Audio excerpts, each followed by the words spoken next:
And if you weren't in school or working full-time, would you pursue rock as a full-time gig, or do you think you ever will in the future?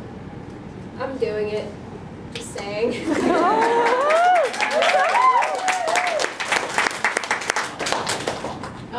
Yeah, I mean, if it pays the bills, I would do it. You know, I can't like come home from tour and live in a box, though. So, you know, possibly in the future. When my wife's book is published, if it makes a lot of money, go buy her book. It's going to be out 2011, okay? Stephanie Perkins. Seriously. If it makes a lot of money, then I would like to spend a lot more time doing it. But from what it looks like they're going to pay her, I'll be at work. Just because of having the family and the kids, I probably wouldn't, just because it wouldn't make sense financially, I think, for us, but also because I couldn't stand being away from my family for that long. And that's a personal decision.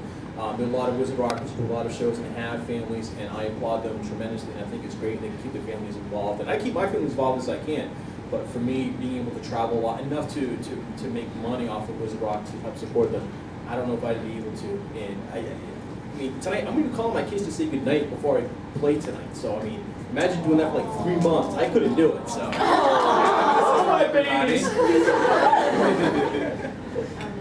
Okay, it's kind of complicated because I live in Ireland. I mean, if I lived in America, definitely I would give it a go. But there's so many issues like visa, where am I going to live, can I get a car, can I get a license, can I get insurance, you know, all this stuff. And I don't think it would work in England somehow, or Ireland. It's just not the same vibe at all.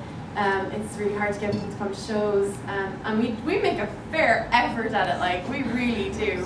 But it is so, I can see the English people laughing at it. It is so hard to get people to come. To go on tour in UK and Ireland, it's just like a hysterical idea, it really is. That's why it's Harry Potter's read it. Yeah. Well, we've actually been sort of a full-time band for like the last 4 years now.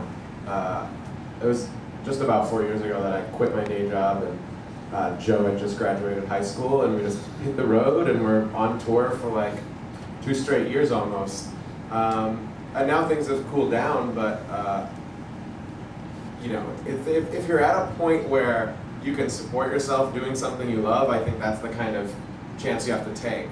You know, it doesn't make sense for us with a family. You know, you can't take risks like that. But for a couple kids just out of college or whatever, like, go for it, follow your dreams and do it.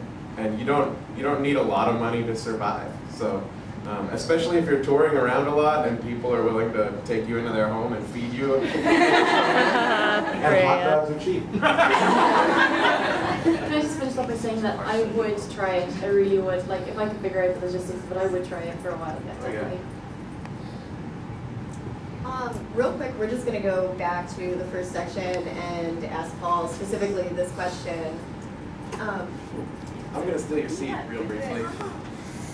Sorry, I was at there was a screening thing, and I got here late and missed this part. That's okay. You're all good. So Harry and the Potters are credited with starting the Wizard Rock community as we know it today. Library shows, being highly involved with your fans, making reading cool.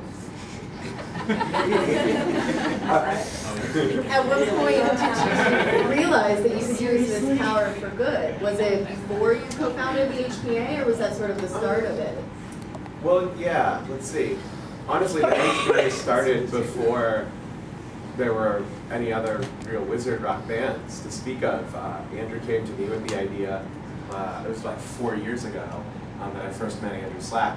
He showed up at a concert we were playing in an elementary school gymnasium, and it was not even like a show on our website. Andrew just heard about it through kids he was tutoring. Or like, whoa, cool! So there's a band about Harry Potter, and so Andrew showed up, and he had gone to the wrong school, and then came to the right school, and he like ran there, so he was all sweaty and bug-eyed. He's like, I got this idea.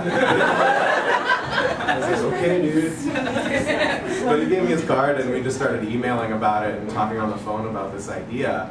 And I think that as far as music and activism go, like it kind of goes hand in hand in a lot of ways.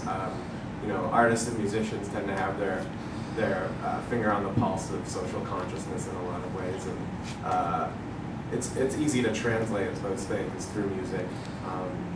And a lot of the people that were role models to me as musicians and bands really were like proactive and had cool, interesting political backgrounds, or would use their music in different ways. And part of what I saw in Harry Potter and what we did with the band was we're kids who